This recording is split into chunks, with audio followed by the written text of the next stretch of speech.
January 1956. A cold day in East Falls, Philadelphia.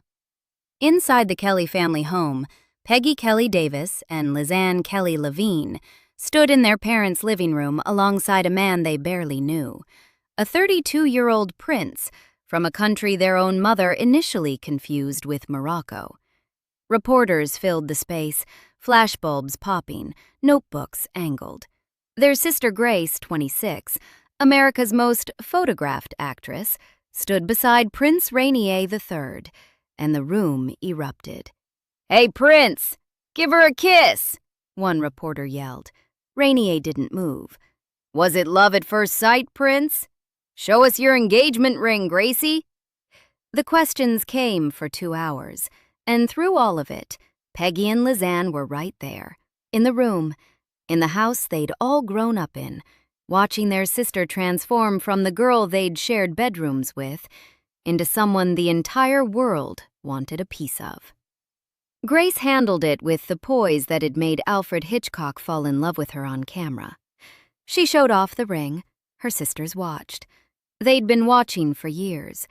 The Kellys of East Falls weren't ordinary people before Grace became extraordinary.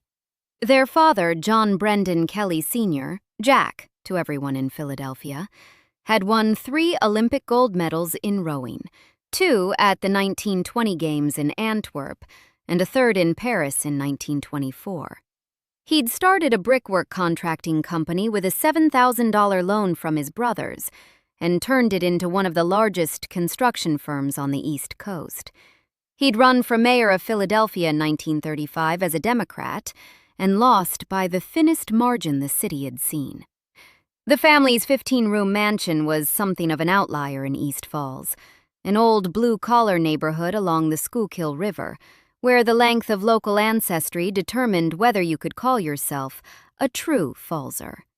The Kellys had a tennis court in the backyard that they flooded in winter to make an ice rink, a cellar circled by a model train set every Christmas, and a summer house in Ocean City, New Jersey. This wasn't a family that needed rescuing. Their mother, Margaret Mayer Kelly, had been the first woman to coach women's athletics at the University of Pennsylvania, a former model, a Temple University graduate, and, after her children entered school, a tireless civic organizer who chaired the development program at the Women's Medical College of Philadelphia and served on the city's Board of Education.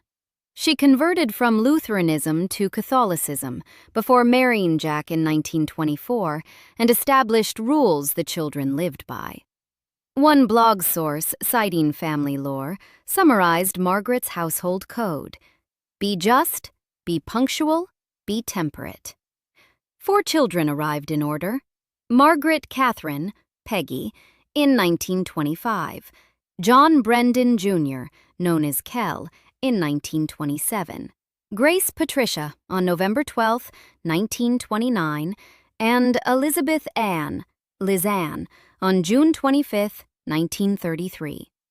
They were raised Catholic, baptized at St. Bridget's Church, half a mile from the house. They attended Ravenhill Academy together, modeled at local charity events with their mother, and spent summers in Ocean City. From the outside, they looked like exactly what the press would later call them: an illustrious Irish-American family frequently compared to the Kennedys. But inside that house, the ecosystem ran on Jack Kelly's terms. He was a man who judged success through brashness and athletic competition. Kell, the only son, was shaped in his father's image, pushed relentlessly into rowing, eventually winning the Diamond Sculls at Henley in 1947 and 1949, avenging the snub his father had suffered decades earlier when the regatta barred Jack for being a manual laborer. Peggy, the eldest daughter, was outgoing, assertive, and physical. Grace was none of those things. She was frail, asthmatic, nearsighted, and quiet. She wore heavy-rimmed glasses. She preferred making up little plays with her dolls to competing on the tennis court. Her mother's own published recollection, written in a 1956 series for an Australian women's magazine, described her this way: Whereas the other children, Peggy, John Jr., and Lizanne were the extroverts. Grace was shy and retiring. Margaret Kelly noted that Grace's quietness made everyone feel they ought to take care of her, and admitted, "Even I, the mother of 4, was more conscious of her wants and needs. The others were so capable and independent that I knew they were sufficient unto themselves, but I always wanted to protect Gracie."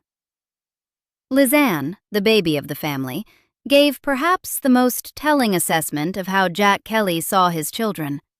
Speaking decades later, she said quietly that she had no doubt her father loved Grace. But when asked whether he was as proud of Grace's acting as he was of Kel's rowing, she shook her head slightly. He understood Kel better than he understood acting. Then, Grace won an Oscar. March 30th, 1955. The 27 Academy Awards. Grace Kelly, 25 years old, walked the red carpet in a mint satin gown designed by Edith Head and took home the Best Actress statuette for The Country Girl.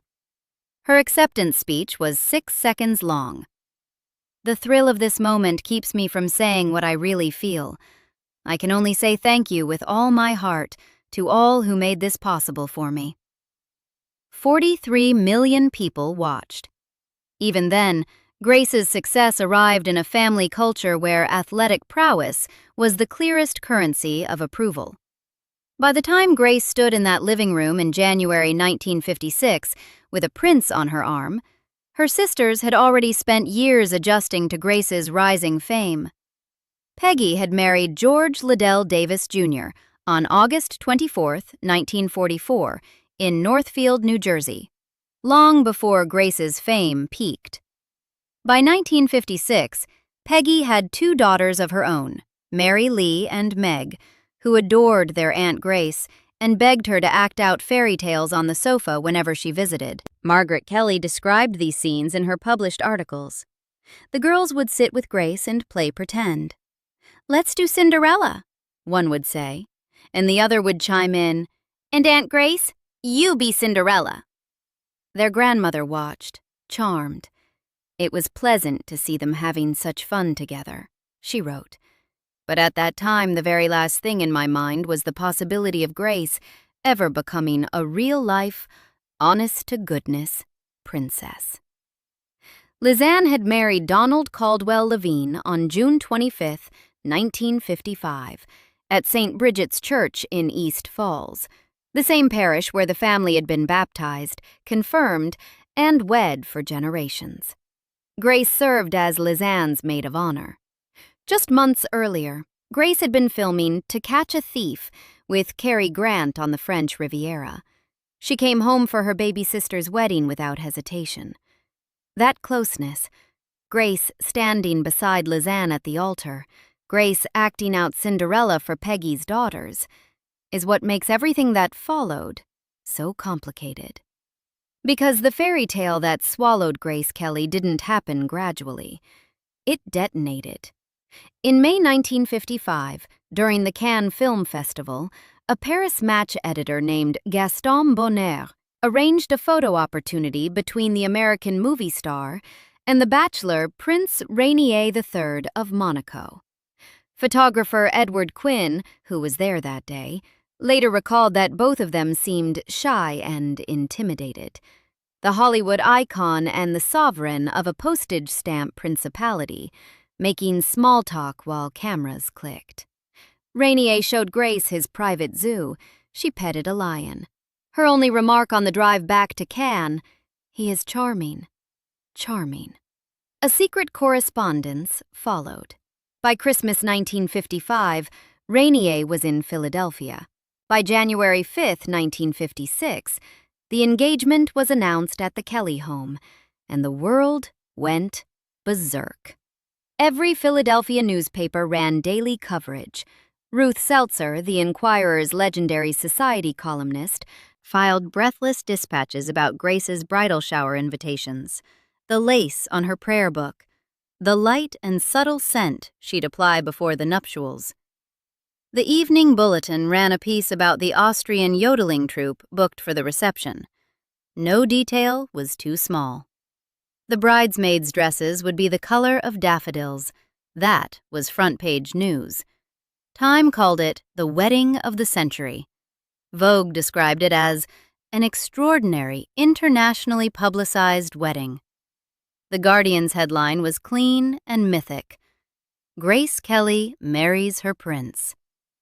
More than 30 million people watched on live television when, on April 19, 1956, Grace and Rainier exchanged vows at St. Nicholas Cathedral in Monaco. Peggy was there, and as the wedding spectacle swelled, the family members around Grace were pushed to the edges of the story. The cameras weren't there for Peggy's wit or Lizanne's warmth. They were there for Grace. And from the moment that ship, the SS Constitution, carrying Grace, her bridesmaids, her relatives, her poodle Oliver, and 80 pieces of luggage, left New York on April 4, 1956, the distance between Grace Kelly of East Falls and Her Serene Highness Princess Grace of Monaco became unmistakable. Grace arrived in Monaco on April 12, 1956. The civil ceremony was held on April 18th at the Royal Palace, in front of friends, family members, and dignitaries. The religious ceremony followed the next day. Fireworks lit up the harbor, and then the Kellys went home. Back to Philadelphia. Back to the 15-room house on Henry Avenue, now emptied of the daughter who'd made it famous. Back to their own marriages, their own children, their own quiet prominence in a city that would never stop asking them about Grace. Lizanne's life after the wedding traced a path that was both grounded and itinerant. She married a thoroughbred trainer, Donald LeVine, and spent years following his work around the country's racing circuits. She inherited her family's athletic ability. At Ravenhill Academy, she starred in hockey and basketball, served as student council president, and at Penn, where she graduated in 1955, she captained the hockey team. That same year, Sports Illustrated photographed her in hockey gear, making her one of the first women athletes the magazine featured. She named her first daughter Grace, born shortly after the Monaco wedding. She spent decades active with the Women's Auxiliary of the Medical College of Pennsylvania, eventually becoming its president. Peggy, the eldest, remained largely out of the public record. She married, raised her daughters in the Philadelphia area, and stayed connected to family charitable causes. The biographical details that survive about her are thin, far thinner than what exists for Grace or even Lizanne. She died in November 1991 at 65. Her obituary in the Inquirer identified her as Margaret Conlin, who also was active with Women's Medical College and other charities. Both sisters lived full lives. Neither one sat around pining, but neither one could escape the gravitational pull of what Grace had become. When the Inquirer ran Lizanne's obituary in 2009, it ran under two headlines. The first, Lizanne LeVine, of Philadelphia Kelly. The second, from a different reporter, Elizabeth Kelly LeVine, 76, Grace Kelly's sister. In death as in life, her identity existed on two tracks, one rooted in local family pride, the other permanently tethered to a sister who'd become global mythology.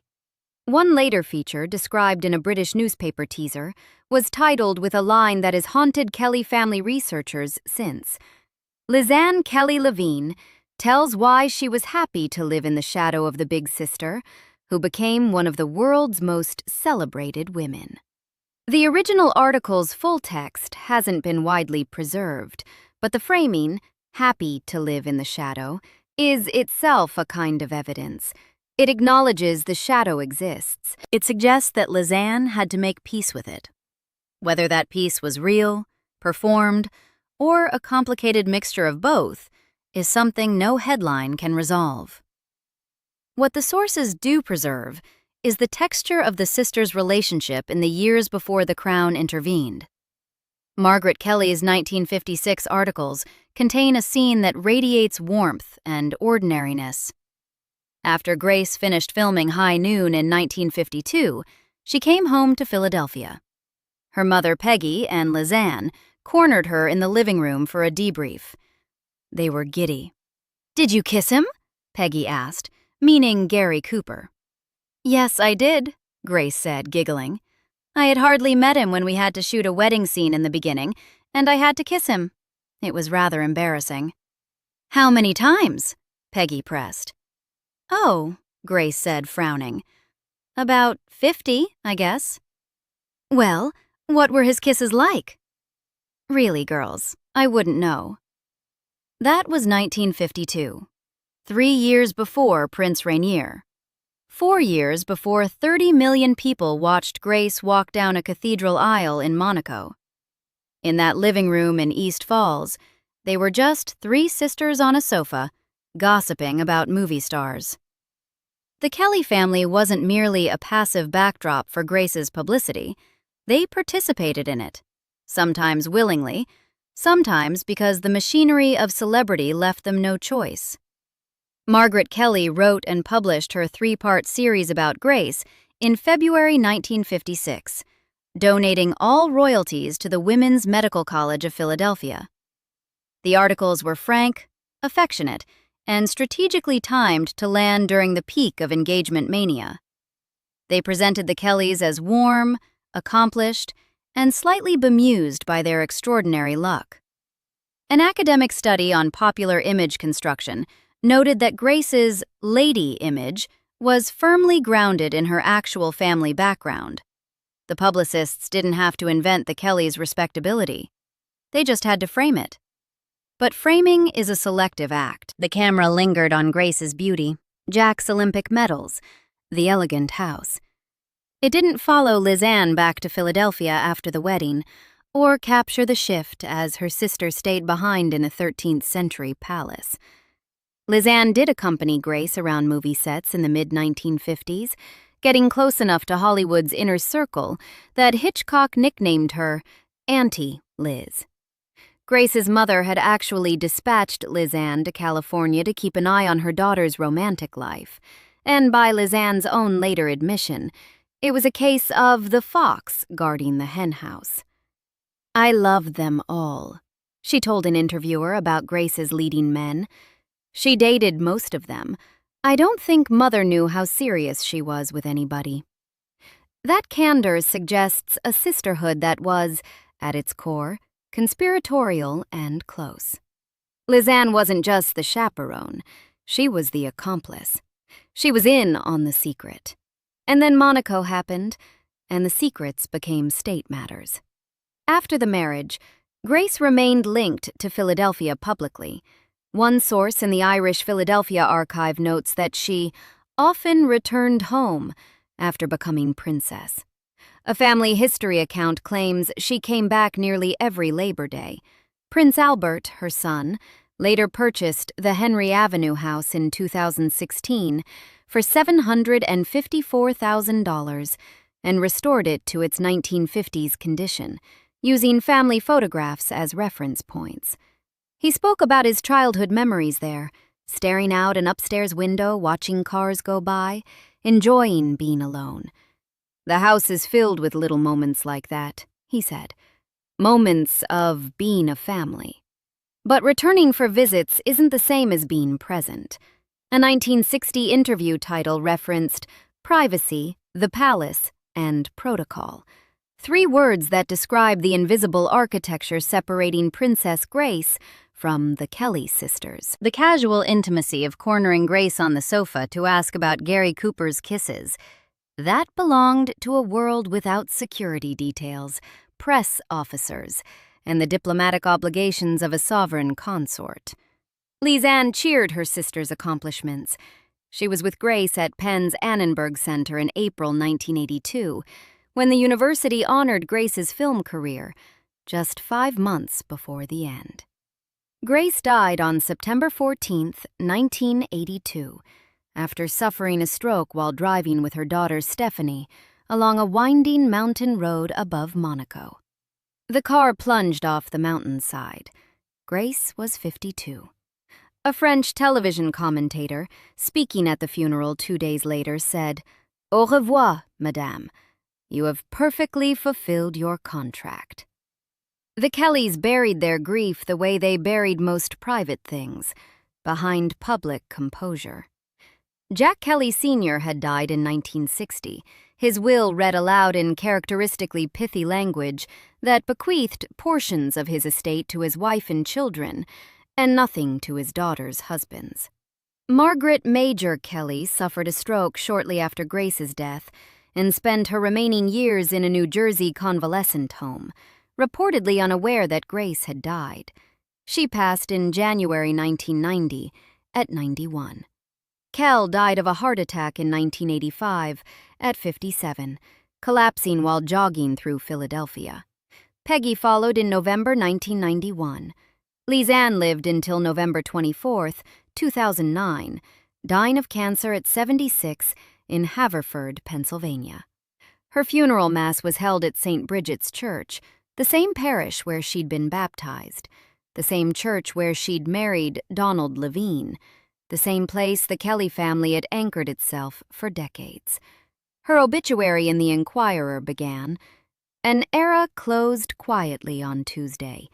The last of the children of the legendary sportsman and political figure, John B. Kelly, has died."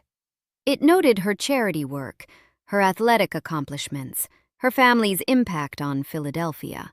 And then, inevitably, it placed her in the constellation she could never escape: Grace's sister. There's a particular kind of grief that doesn't get captured in obituaries or fairy tale retrospectives. The Enquirer reported that an annual award given by the Princess Grace Foundation to young artists was named the Grace LeVine Award, after Lizanne's daughter Grace, who died of cancer in 1999 at 43. That quiet devastation, losing a child named after a sister who was already gone, belongs entirely to Lizanne.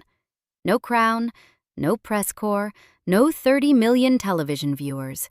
Just a mother outliving her daughter in suburban Pennsylvania. The world remembers a fairy tale, a Philadelphia girl who won an Oscar and married a prince, the harbor at Monaco lit up by fireworks. But Peggy and Lizanne remembered something else.